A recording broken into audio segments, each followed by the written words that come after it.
در قرقیزستان تا کمتر از 10 روز دیگر انتخاباتی ریاست جمهوری برگزار می شود و عین زمان تبلیغات انتخاباتی ادامه دارد. 13 نفر برای کرسی ریاست جمهوری مبارزه می برند و کارزار سیاسی هم روز به روز داغ‌تر می شود. درباره جریان کارزار انتخاباتی در قرقیزستان همسایه صحبت داشتم با گلای مشکی و همکارم از بخش قرقیزی رادیو آزادی و نخست از او درباره تفاوت انتخاباتی امساله پرسیدم.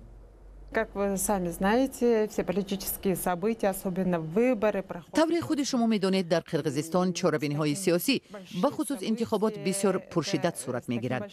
امسال تعداد نامزدها به مقام رئیس جمهور زیاده از 13 نفر است. یکی از آنها زن است. حالا کارزار تبلیغاتی نامزدها ادامه دارد و به اوج خود رسیده است. از میان 13 نفر رقابت اساسی بین 2 نفر است. یکی از آنها نامزد طرفدار حکومت و نخست وزیر سابق سооронбой Ҷеенбеков است که همچون یک سیاستمدار آبرومند شناخته شده است. نامزد دوم صاحبکار جوان و یک فرد ثروتمند قرقیزستان وکیل پارلمان آموربک بابانوف است. او هم تقریبا 1 سال نخست وزیر بود. حالا بین این 2 نامزد مبارزه سخت ادامه دارد. بقیه این نامزدها معرکه های تبلیغاتی نچندان فعال پیش میبرند و عینی زمان در بینشان صحبت هایی هست که کدام نامزد قوی را دستگیری کنند. این اندیشه هم وجود دارد که ممکن است انتخابات به دور دوم کشیده شود، زیرا در دور اول کسی به قدر کافی شاید رأی نگیرد.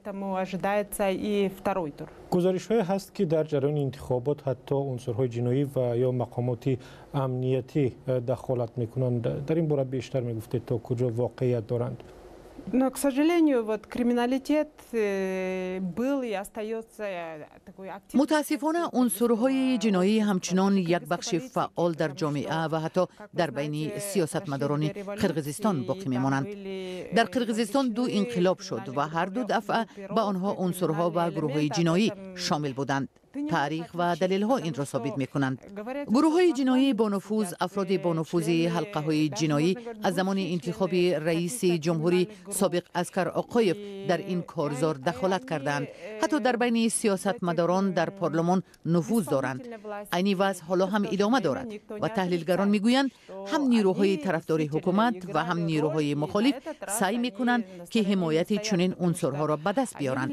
برای آنکه گروه های جنایی نفوذ و پول دارند، می توانند با رای دهندگان کار کنند. بسیاری از این افراد از محله های دوردست و دهات هستند و البته مردم در آن جایها به حرفشان گوش می دهند.